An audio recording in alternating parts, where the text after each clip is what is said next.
Can men have platonic friendships they think they are attractive? I'll assume this means with people the man finds attractive rather than the other way around, and yeah, absolutely. Having been a photographer, I have friendships with a number of models that I've worked with, stunningly beautiful men and women, and all of those friendships are platonic. But I've talked on this before. It requires you to be very honest about your intentions. For some men, there's such a drought of love, compassion, and care in their daily lives that the moment they receive any sort of attention or kindness from somebody else, it is jumped on as romantic interest. For others, they see everyone they find attractive as a potential romantic interest and spare no kindness or courtesy towards people they don't find attractive. They don't see a use for them. For platonic friendships to be successful, they have to be platonic. You have to have a deep level of respect, admiration, care, and love for the other person that is not romantic or sexual. And as I've covered before, very few cishet men are capable of genuine admiration for women. Ask them to name 3 women they admire, respect, and want to be more like, they will falter. And the reason why cishet men struggle with this so much is that we are fundamentally taught not to value or see a purpose in building connections with someone we don't get sexual access to. We're taught that a deep emotional connection with someone is a tool you use to get sex.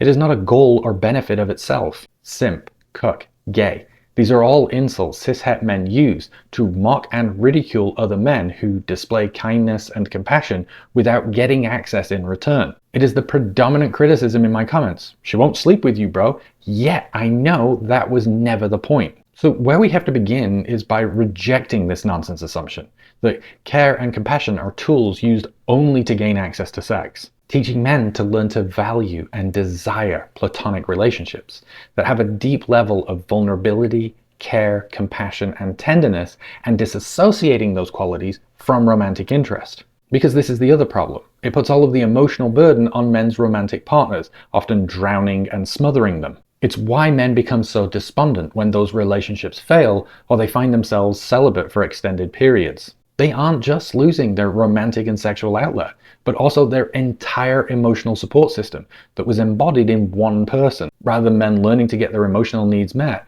from a healthy and supportive social circle. And if that is something you struggle with, then aim to start building that with someone where there is no attraction between you, in order to minimize any potential for it to be misread. Focus on building a deep friendship where you are honest and authentic, where you feel you can share your fears and insecurities, where you show up for each other and offer care, compassion, support, and encouragement, and appreciate that friendship for what that offers you. And from there, yeah, I think eventually you can build friendships with people even if you think they're attractive, because you've separated the desire for emotional connection from romantic connection.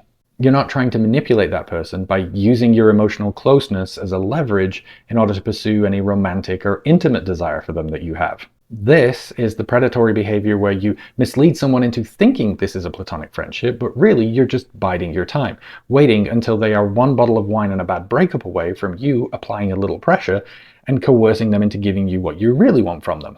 Which all comes back to what I said about intent, because you know your intentions. Are you genuinely pursuing a platonic friendship with that person and seeking that as the goal? Or do you have other intentions and are being dishonest about your reasons for pursuing that friendship?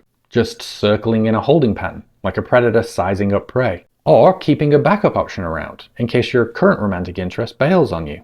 The lack of deep, intimate, emotional friendships with both men and women continues to be a major issue for men. It's a major root cause behind the massive mental health crisis they face, and their incredible sense of isolation and loneliness. By encouraging men to reevaluate their core beliefs and their attitudes towards words like compassion, intimacy, connection, physical touch, and encouraging them to associate, build, and value those inside of platonic friendships will help them to be more secure, emotionally stable, fulfilled, and ultimately happier. But to get them there, we have to help these men reject entirely the idea that these concepts are reserved only for romantic relationships, only for those we deem attractive, and that men displaying them for any other reason are simps.